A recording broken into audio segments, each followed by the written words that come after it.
I want to ask this question. This crisis is having a disproportionate impact on communities of color, including many small business owners have seen the disparities in ways large and small. There's been systemic problems that have left the businesses undercapitalized, overly concentrated in the most affected areas, and getting less government aid. What specific plans can we create to make sure that these businesses survive the crisis? Well, thank you, Ryan. Thank you for the great work you do. I love entrepreneurs, and it breaks my heart what's happening to entrepreneurs around the country right now. I know it breaks Joe's heart, too. I'm a numbers guy, and you can't look at these numbers and help but be shocked. Where we're at 38.5 million jobs lost nationwide, and that's an undercount because many of the people that are working in our communities aren't able to file for unemployment.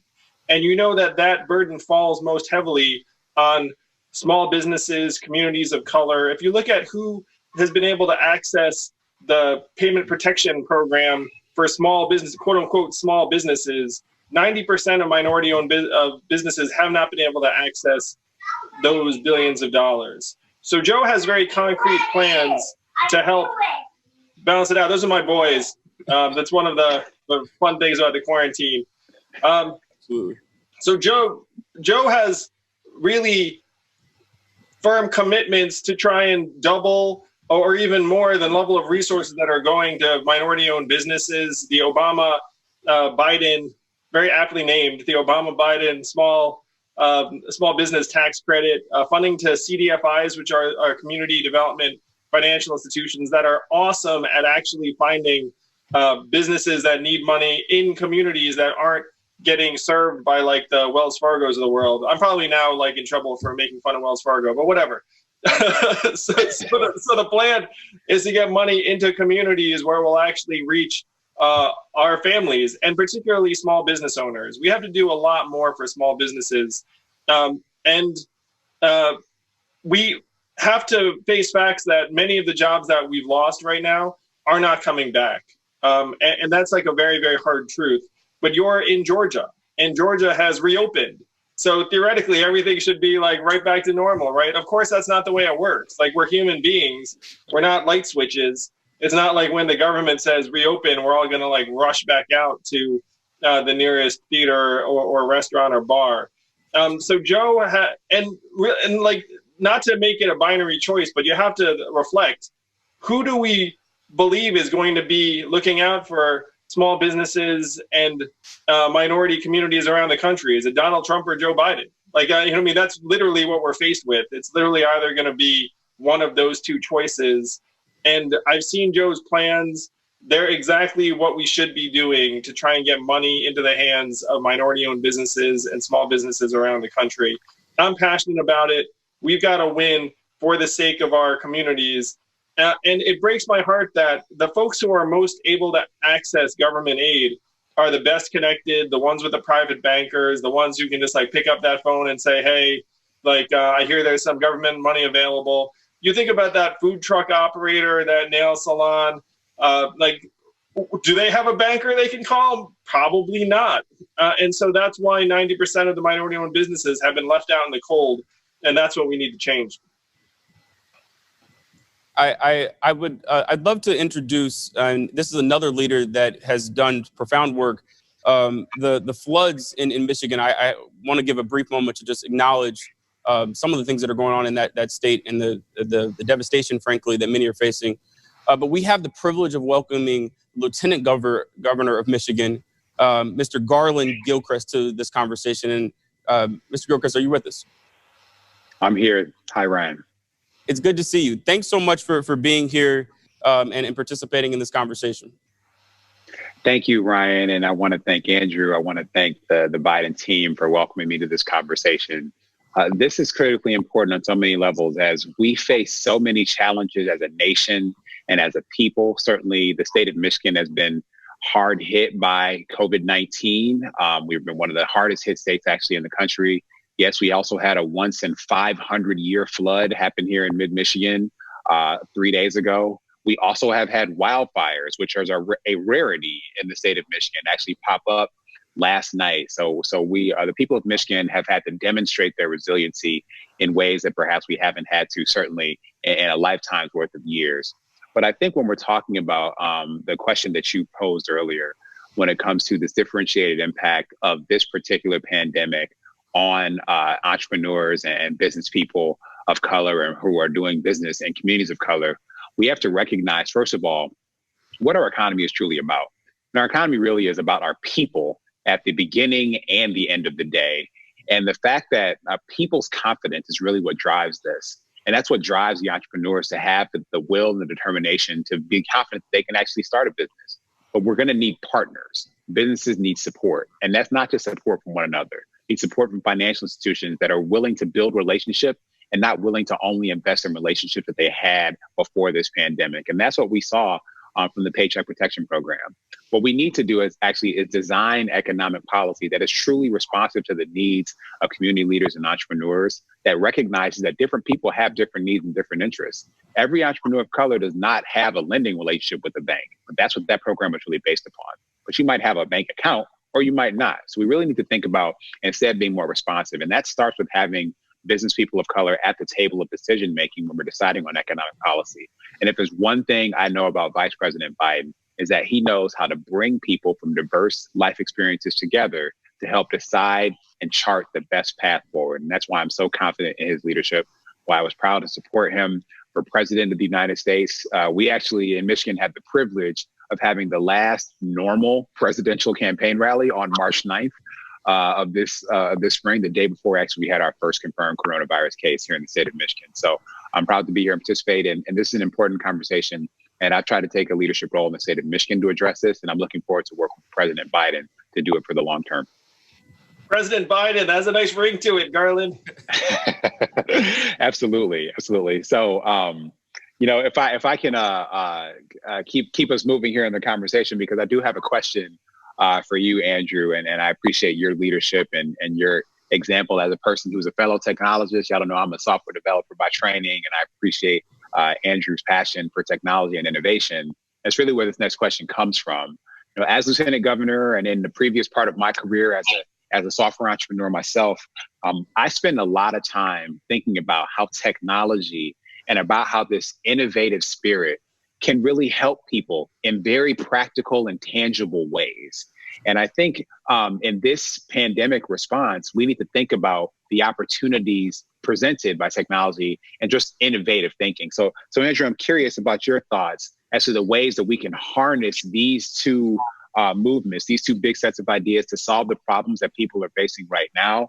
And the people who are working on the front lines of this pandemic, I'm talking about everybody from the bus driver, to the nurse assistant, to the utility worker, to the grocery store worker, but also to those entrepreneurs who are struggling right now to determine whether there's going to be demand for their business or service again, and how can they move forward.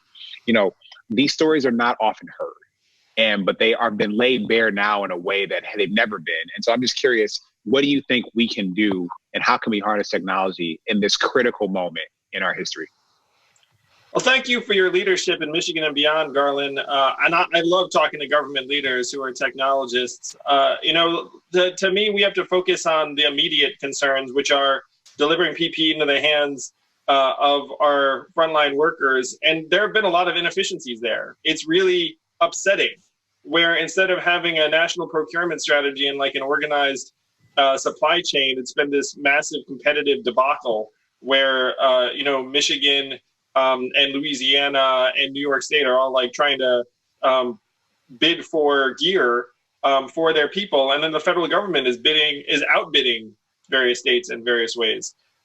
So that's the stuff that it's super upsetting and would never happen if you had real leadership in the White House. In terms of data and technology, if you look at what other countries are doing, in South Korea, you get alerts anytime there's someone in your vicinity that has confirmed COVID-19, and even a description of that person. Now, that's going to seem a little too far out for a lot of us. But when you talk about what entrepreneurs need, they need confidence. And right now, it's impossible to have confidence if you don't have information. One of the things that we're struggling with is like a real deficit of trust, where I think many, many Americans would feel more inclined to give their data to Google or Facebook in terms of organizing who's where and like who might have COVID-19 than the government.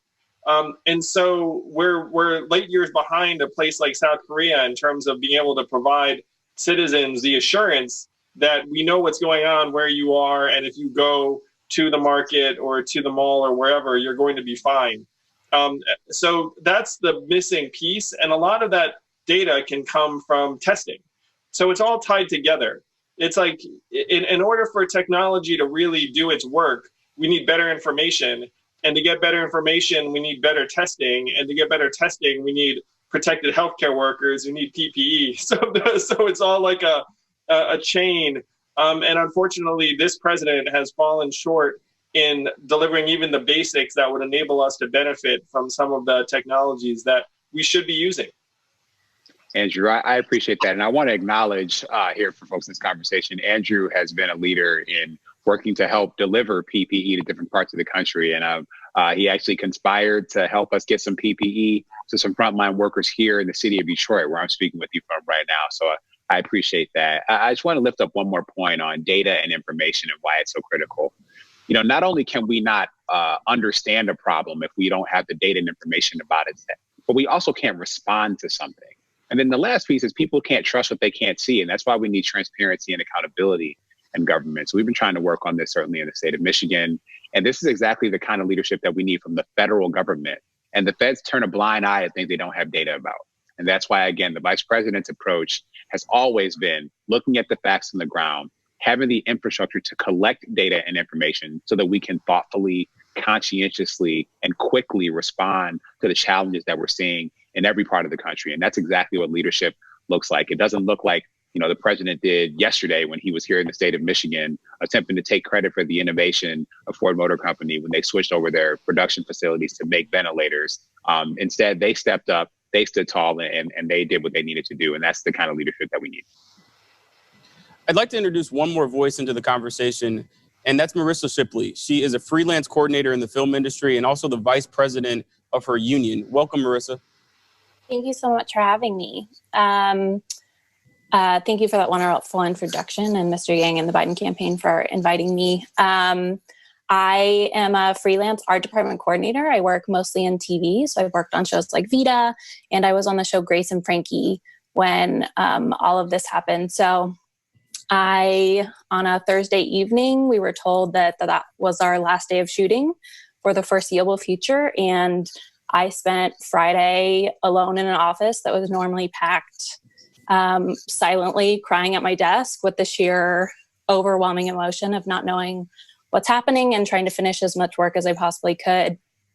But IALTI in general covers 150,000 workers in the US and Canada, 34,000 of whom are under the age of 35, 95% of whom are affected by COVID closures right now. So we were some of the first out of work, and we will be some of the last back at work because of the community nature of the work that we do. And all of that will be based on negotiating health and safety standards and changing the way we do our work really on a daily basis. My craft in particular is one of the lowest paid union positions in the industry. I make about half what the male-dominated positions in my department make. And that's the rate that I have negotiated myself up to. The normal rate is closer to a third of what everyone else in the department is making. Because of that, when crew takes off time between jobs, because we work 60-plus hour weeks, a lot of people take times between jobs to kind of recoup. I work job to job all year. And at this point, COVID has brought the entire industry to a total standstill. And it's been interesting to watch people turn to the arts as a comfort and escape in this time, while so many of us who are the fuel to getting those things made are struggling to make ends meet. I'm fortunate that I have savings and I have a family who supports me, but a November 2019 survey of Hollywood support staffers by the advocacy group Pay Up Hollywood found that 2/3 of respondents working as assistants in Hollywood were having to work a second job to make ends meet. And those jobs were delivery jobs and rideshare and food industry jobs that are also heavily affected right now. You see a lot of people advocating for higher wages, inclusivity, diversity in Hollywood. But as this goes on, people in historically underprivileged backgrounds can't wait this out. You have people opting out of the industry because they can't wait it out, because they don't have the resources to fall back on. And so once we're getting people into the room, we need to pay people equitably so that they can stay there. So, Mr. Yang, question for you in the Biden campaign is, in many ways, women are bearing the brunt of this crisis. We're 80% of healthcare workers, almost 60% of low-wage workers, and already faced a gender parity, a gender pay gap across industries. How will we help working women moving out of this crisis? I love what you do in terms of making art, creating movies and TV, and like, frankly, the things that, like you said, we're all turning to right now in this crisis. And people who do the work you do aren't driven by economics solely. Obviously, it's like you're driven by passion and love for it, because that's the only reason you would put up with all of the stuff that goes on in that industry. And one of the relationships I found over the last number of years that blew my mind, that I want to share with you, Marissa, and everyone watching, is that artists have the same impact on a community's economic development that entrepreneurs do. That if you have artists show up in a place, you can actually fast forward and know that that community's economy is going to grow in the same way if I told you that number of entrepreneurs show up.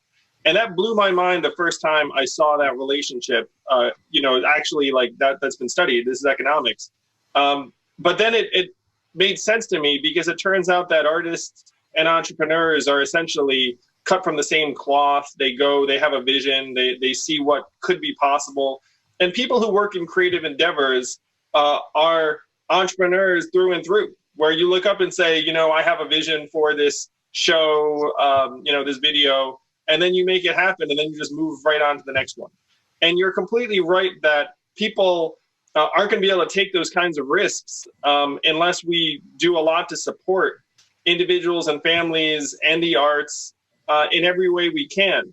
One of the things I learned when running for president that Joe had figured out before me is how pathologically anti-women and anti-family our economy and system are, where there are literally 2 countries in the world that don't have paid family leave for new moms. It's literally, I think it's like us and Papua New Guinea at this point. And when I saw that, I was like, well, that doesn't make any sense. So what Joe wants to do is Joe wants to balance out the economy in the workplace for families and women, making family leave mandatory and paid for by the government, having the government actually pay part of the company's bills to employ people during this time. Because then if you're, let's say, a production company like yours, and you're looking around saying, well, we don't have any work to do, the federal government should just be saying, like, don't worry about it. It'll come back eventually, and we'll help pay those bills. And then people like you and the people in your industry can say, okay, like, I just need to ride this out. So there are things we need to do right now, but bigger picture, our economy is fundamentally anti-woman, anti-family. You can see it not just in the pay gap, but also in the lack of support we provide to families up and down. And I know Joe's passionate about trying to make that better. He's been working on it for longer than just about anyone. That's not a dig at his age. He's been working on it for a long time. But big picture, art is an economic driver in the same way that business and entrepreneurship are, and we need to treat it as such. We need to free people like you up to be able to pursue the work that you love without fearing that you're not going to be able to put food on the table. Marissa, may I respond to your question as well? Absolutely. Sure. First of all, I appreciate your leadership as an organized leader in your field. I want to thank you for that service. And I know that others in your industry thank you as well for that leadership. I think that this pandemic and the challenges that it has presented, and frankly, the ways that we have seen some policymakers step up to change policy and to expand the safety net and to make services available and to change eligibility standards and all those things, that's good that that's happened in the context of the emergency. I think it opens the door for us to have a much bigger imagination about the types of policies that are possible and the types of systems that we need to support people. We don't have to accept the systemic sexism that you have described and that Andrew's described in our economy. We don't have to accept the systemic racism that has been with us for generations. We have the chance to reconstruct, and I use the frame of reconstruction on purpose, a new system for how this economy functions and how it serves and supports people. And I think that that's a really important opportunity that we must take advantage of.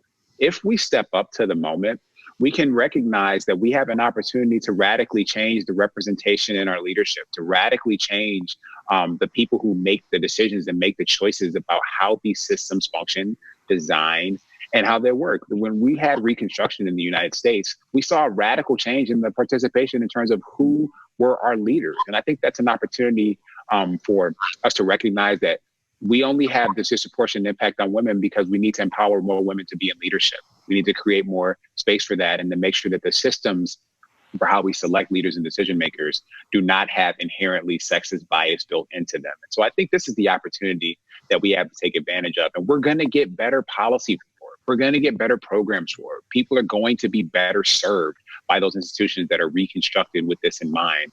And I believe Vice President Biden, when he talks about the fact that we need to be bold in our thinking going forward, that we need to have a Reconstruction mindset. And I believe this is something that's going to lead us to just policies and programs and practices that better serve all of our people, especially the women in our community who have been doing all of the work, like for all of the time. And we need to step up in a bigger way for that. Yeah, I think it's one reason why Joe committed to a female running mate, which was, I think, a very, very powerful commitment. We're all excited to see who he chooses. Well, Mr. Lieutenant Governor and Marissa, I appreciate you participating in this conversation. Thank you so much for your insights, and we hope to see you soon. Thank you. Thank you. And Mr. Yang, I'd like to... It'll be back. We're just going to have to Absolutely. shine some UV lights on the production sets. So, Mr. Yang, we're at brunch with you, and I'm in a restaurant, so I'd love to give you the closing remarks. Thank you for this opportunity. I'm so passionate about entrepreneurship and the arts, and we have to face facts that this is a very, very deep, dark time. We're staring down the beginning of a new Great Depression by the numbers.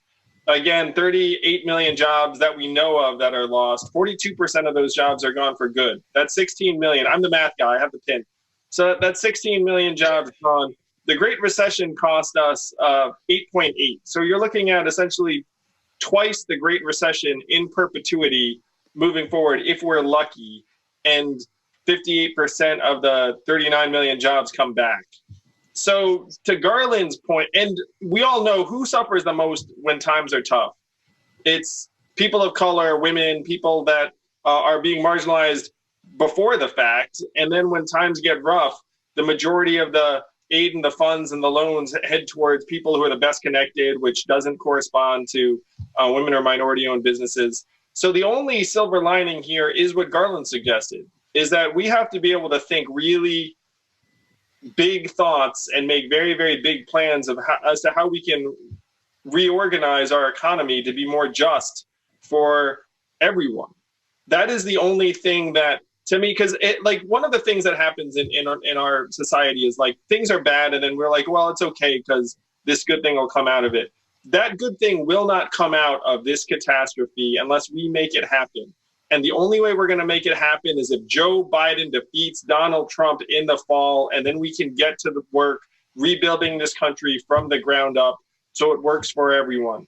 I'm passionate about the fact we can do that. We can make huge changes, but it starts with winning in November. So let's come together for Joe, make sure that we're celebrating come January 2021, and then we can get to work. So thank you all so much for everything you do. We have to make your work easier. Like Marissa, Garland, Ryan, I mean, everything you guys are doing, like I appreciate it so much. And I know what you're up against. After Joe's president, we're going to have a lot more help for each of you. And let's get it done. I think that's a great closing message. And I thank you for your participation today. Thank you for everyone that watched. continue to stay engaged with this campaign, and let's keep our eyes on the prize to make sure that Vice President Biden becomes President Biden